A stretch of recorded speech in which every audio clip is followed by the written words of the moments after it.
Hey, I know it's been a while since we've made a video, but we've been really busy trapping minnows and trying to keep up with all the tournaments. Well, we're out scouting today, so what we're going to be doing here today is we're going to be showing you what we do to locate and find minnows so that you know how to find them when you're on the road. A lot of guys will just throw traps over the side, but there's things that you can look at in a river that'll tell you what kind of minnows are in there right away and where to look for them. So we're going to go over here and we're going to set this off this bridge and we're going to do a test run on what we're going to catch. So this is how we evaluate if the rivers are good enough to be trapped, you know, with enough minnows to make it so we're not going to hurt them, or the fact that there's enough minnows there to catch in the first place. So this is how we do it. So let's go over and check out the river and we'll show you what we're going to do. Hey, Davey's going to walk down and get down into the river here where he's going to be able to set that trap for us. And be real careful around these bridges. These bridges can be so dangerous. They're full of rocks and jagged stuff that just covers up by the grass. Sometimes there's a lot of barbed wire around these places. So you got to watch out so you don't snag your boots. This river is really an exciting river. It's just beautiful. The deeper you get into it, the more remote it becomes and the more it just turns into a magical place. But the river is really full of a lot of tannin because it runs through a lot of farm ground. And with the soil and all the things that are contributing to the darkness of the water from the debris and cattle and all those things, they all contribute to the river. So Davey's getting ready to set that trap down there. Sometimes bridges will give you an illusion that the water is deeper than it is. So sometimes it really pays to carry that stick and check before you get in the water. See how he's using the stick down there to adjust his trap so he can stay dry. Yeah, don't like it to soak right off the bat. Lucky it's almost going to be 90 degrees today. It's going to feel good to be in the water.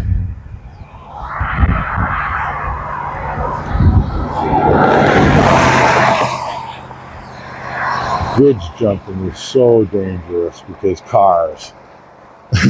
Just try to, you think you're a coon in the highway and you're waiting to get hit. It's not a fun feeling. But we'll see what this trap starts to do off the bridge.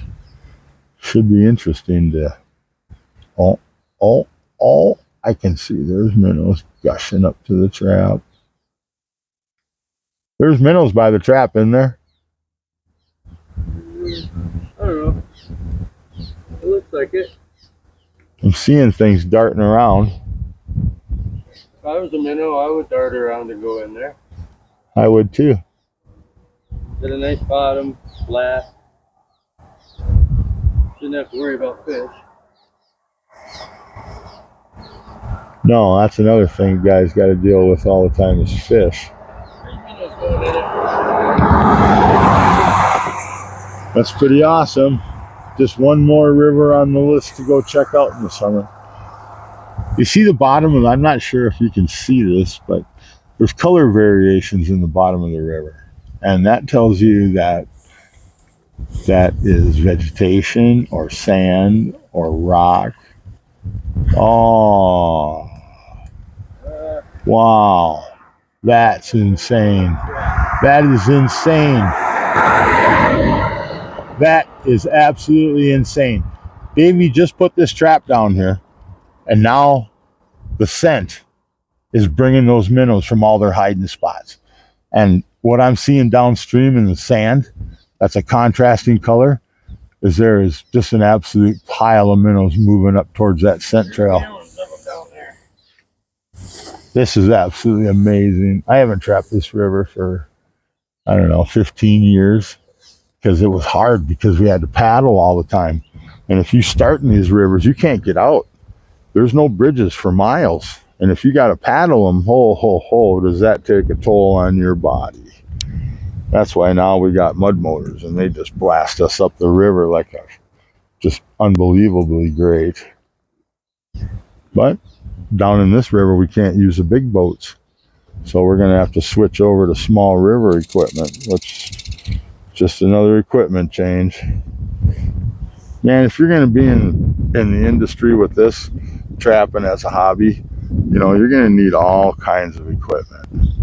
You don't realize it until you're out there and you start seeing what other guys are doing, and you start thinking, oh, maybe I should do that. Give that a shot. See if it works for me.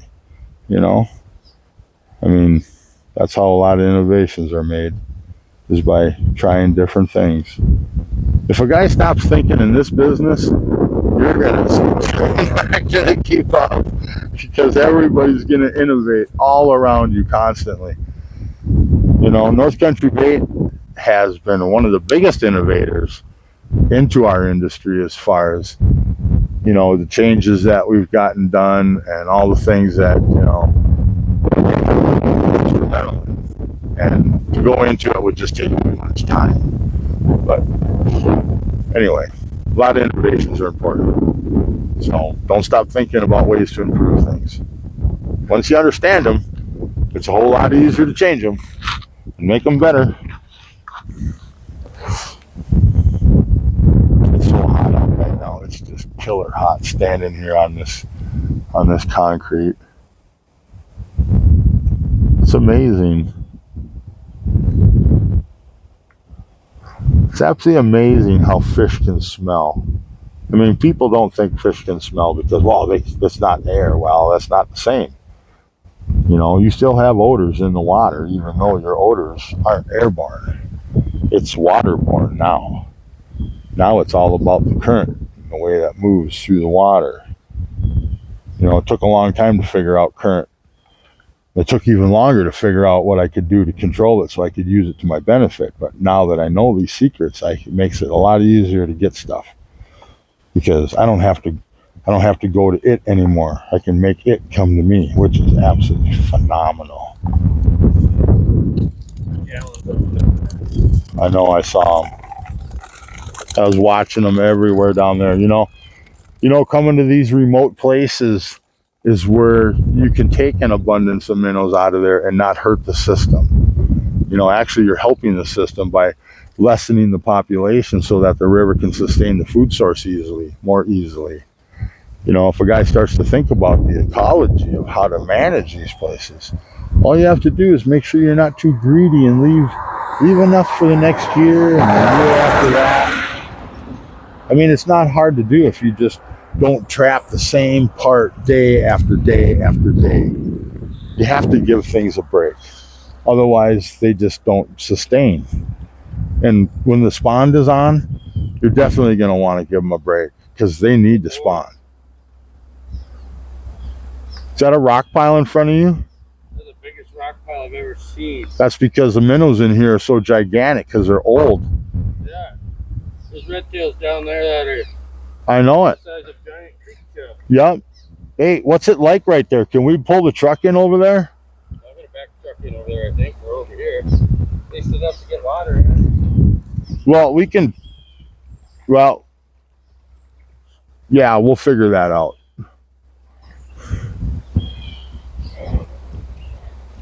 Yeah.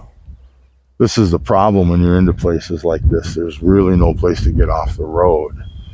And you really need to get off the road, because you cannot walk that pail of water all the way through that tundra debris up to the road to hand it off to the truck guy.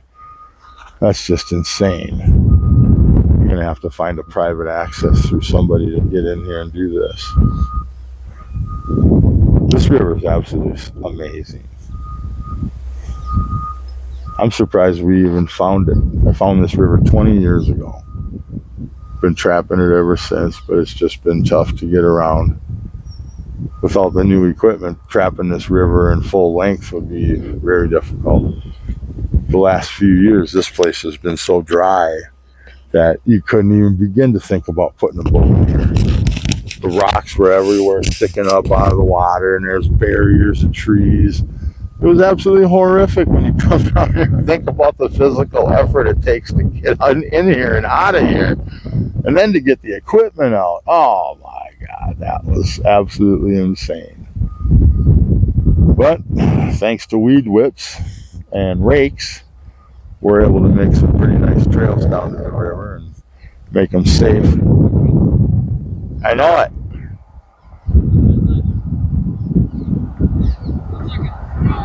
That's what I told you. I could see it from up here. It wasn't nothing to see them moving across that white sand. I mean, there were so many of them, it was crazy.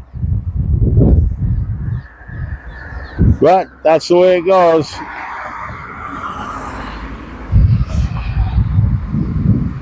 You never know when you're going to find a bonanza. That's why you got to constantly look. There's a lot of places in the world that hold these minnows. But these minnows are so hard to see that you will be looking right at them and you will not know it. But that's why there's secrets.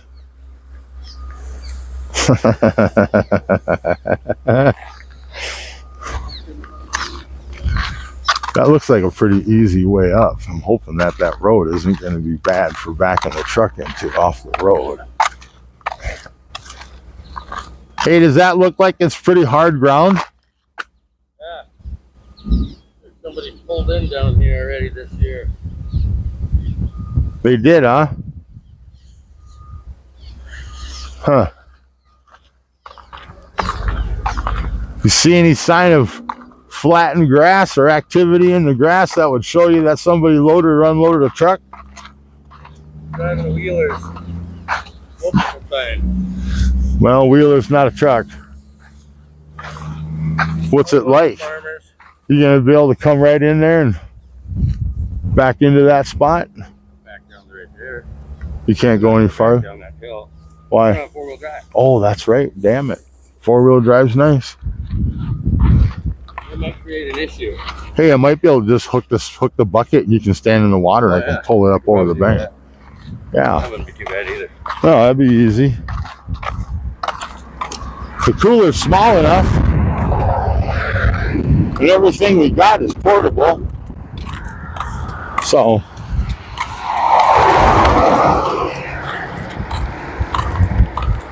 I think if we're gonna hand water up, I think we should do it from over here though. Man, I'm pretty sure I can pull the truck up here and people can drive around it for a moment.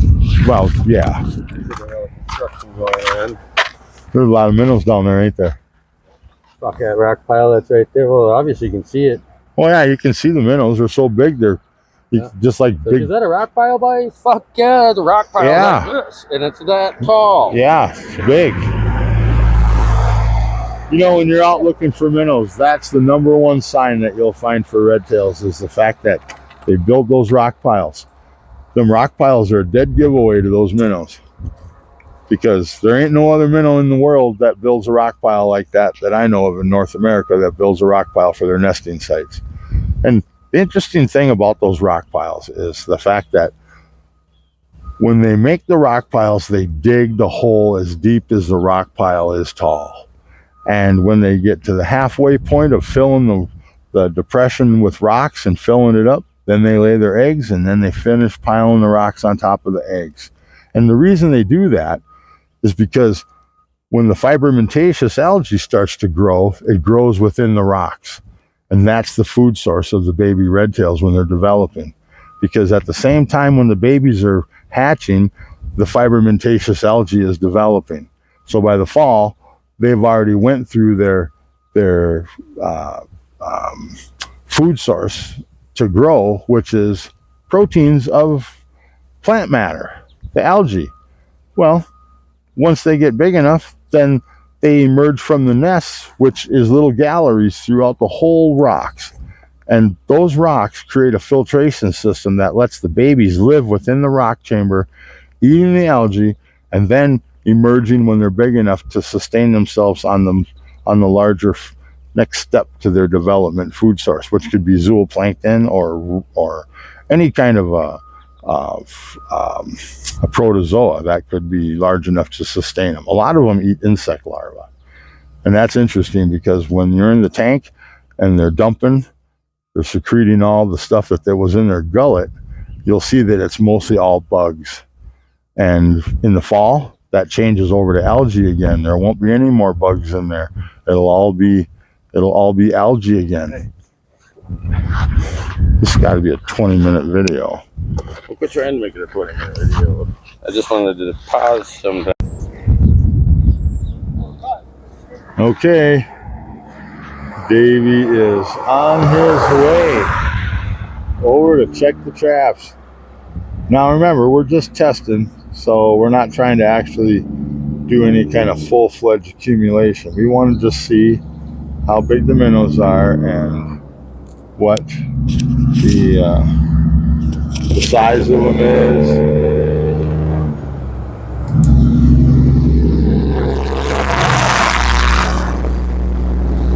And to see if they got worms. A lot of times red tails coming from wormy water will have black spots on them. That's not ever a good thing. So, I mean, it doesn't hurt the minnow, but it kind of adds a little bit of, I don't know, it's just an issue with the spots. Anyway, ooh, looks like we did good. See what we got.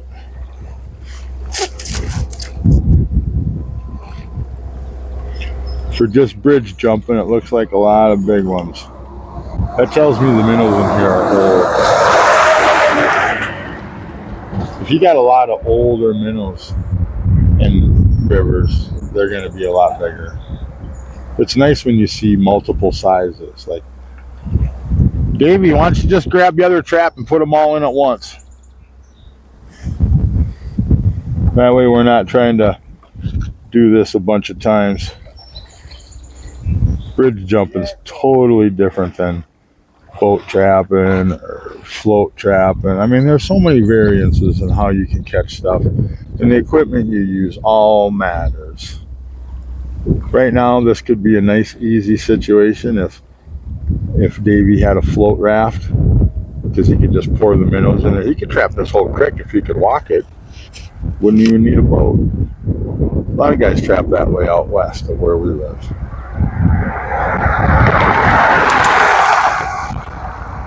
It's always interesting when you get to watch them.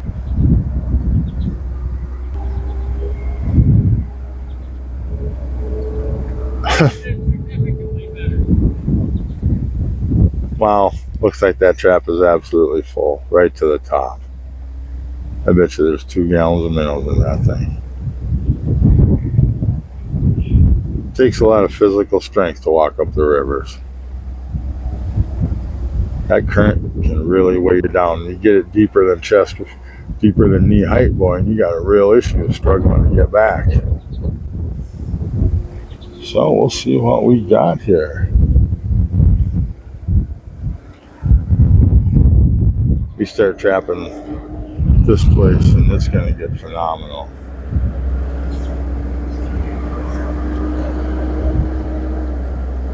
Nice thing is we're using some of our old style traps, which have been around for forever. Ooh, look at that.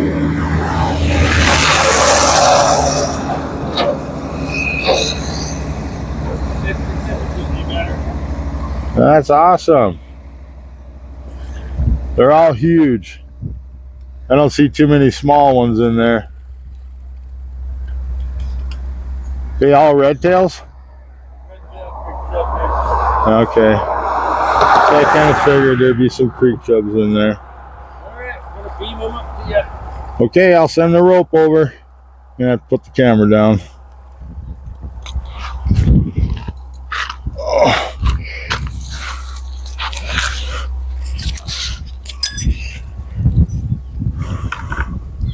Better put some more water in there so they don't jump. You good? Yep. Got it? Yep. Oh, that fucker's heavy.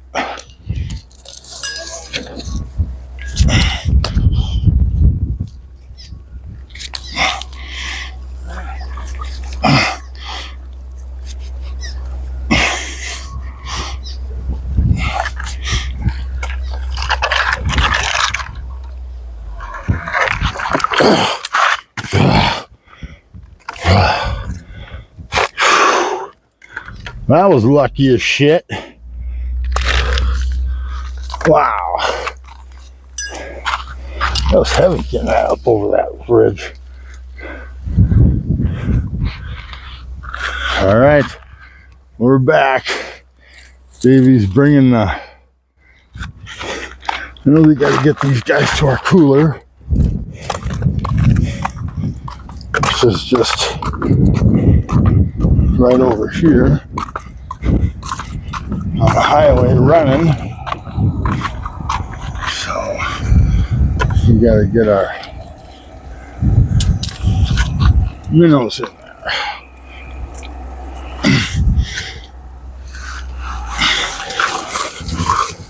Like, right damn now. Here, you want to keep that going?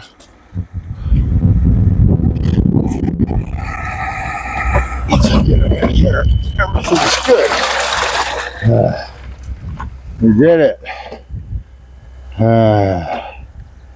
Uh-huh.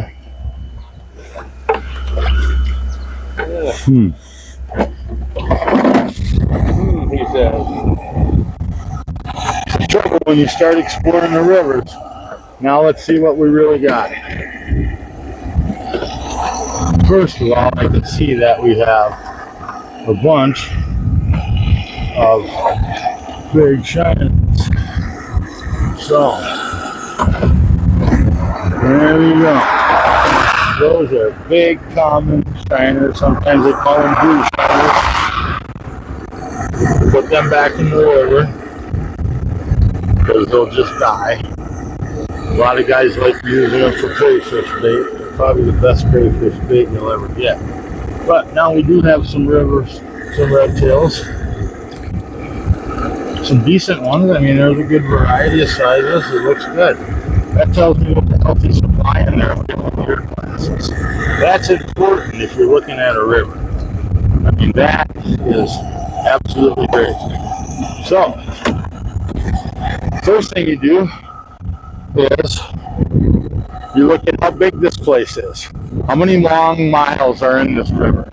And then you think about it, break it down into habitat. How much of that habitat is going to be trappable? How much of it is going to be log jammed or too shallow or sand or some other obstacle that's going to stop you from trapping the whole damn thing?